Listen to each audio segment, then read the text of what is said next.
और राजस्थान सरकार rising Rajasthan global investment summit की मेजबानी करेगी। मुख्यमंत्री श्री भजनलाल शर्मा ने इससे पहले बुधवार को 9 नई नीतियां लॉन्च की हैं। इसमें एमएसएमई नीति, निर्यात संवर्धन, एक जिला एक उत्पाद पर्यटन इकाई, स्वच्छ ऊर्जा, खनिज, एमसैंड और क्लस्टर विकास योजना भी शामिल है। इन नीतियों से राज्य में आर्थिक प्रगति और रोजगार के अवसर बढ़ेंगे।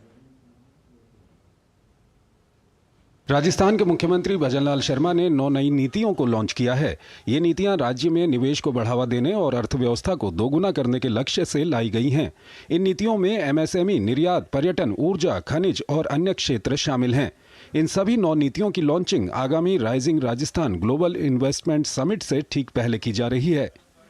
राजस्थान की नई 9 नीतियों से न केवल निवेश आकर्षित होगा, बल्कि लाखों युवाओं को रोजगार के अवसर भी मिलेंगे।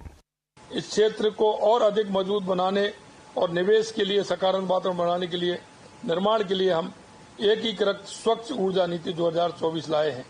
इस नीति के माध्यम से प्रदेश में अक्षय ऊर्जा, बायोमास एवं waste to energy, green hydrogen, ऊर्जा भंडारण परियोजना को बढ़ावा मिलेगा। राजस्थान सरकार rising Rajasthan global investment summit की तैयारी में जुटी है। इसके लिए राज्य में निवेश को आकर्षित करने और अर्थव्यवस्था को मजबूत करने के लिए 9 नई नीतियां लाई गई हैं। इनमें एमएसएमई नीति से मिलेगा लघु उद्योगों को बढ़ावा, निर्यात संवर्धन नीति से वैश्विक बाजार तक बनेगी पहुंच, एक जिला एक उत्पाद नीति कारीगरों की आय वृद्धि में सहायक, क्लस्टर विकास योजना से हस्तशिल्प को मिलेगा प्रोत्साहन, एबीजीसी एंड एक्सआर नीति नई तकनीक में नवाचार का आधार, नई पर्यटन इकाई नीति रोजगार सृजन में सहायक, एकीकृत स्वच्छ ऊर्जा नीति से होगा हरित ऊर्जा का विस्तार, नवीन खनिज नीति में रोजगार और राजस्व वृद्धि का लक्ष्य। उप मुख्यमंत्री दिया कुमारी ने कहा है कि मुख्यमंत्री भजनलाल शर्मा के नेतृत्व में प्रदेश में निवेश को बढ़ावा देने के लिए राज्य सरकार अपने कार्यकाल के पहले ही साल में निवेश सम्मेलन का आयोजन करने जा रही है। हमने एक ऐतिहासिक बजट पेश किया और अपनी सरकार के पहले ही साल में औद्योगिक एवं आर्थिक विकास के लक्ष्यों को पूरा करने के लिए आज 9 नीतियों को जारी भी किया है।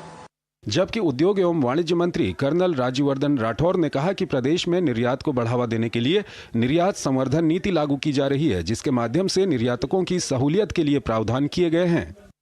ऐसा शानदार मौका है जब देश के अंदर तीसरी बार चुनी हुई सरकार काम कर रही है, देश की इमेज मजबूत है, विकास के लिए केंद्रीय नीतियां बन रही हैं। उम्मीद जताई जा रही है कि राजस्थान के औद्योगिक विकास को बढ़ावा देने के लिए ये नीतियां प्रदेश को एक नई दिशा देने में सहायक सिद्ध होंगी। राजस्थान सरकार की नई नीतियां ईज ऑफ डूइंग बिजनेस को प्रभावी बनाने में मददगार साबित हो सकेगी। सरकार का मानना है कि आने वाले दिनों में इन नीतियों के प्रभावी होने से राज्य की प्रगति में निवेश अनुकूल माहौल बन सकेगा, साथ ही प्रगति के पथ पर राजस्थान को भी अग्रसर करेगा। कैमरा पर्सन राकेश पटेल के साथ महेश दाधिच, डीडी न्यूज, जयपुर।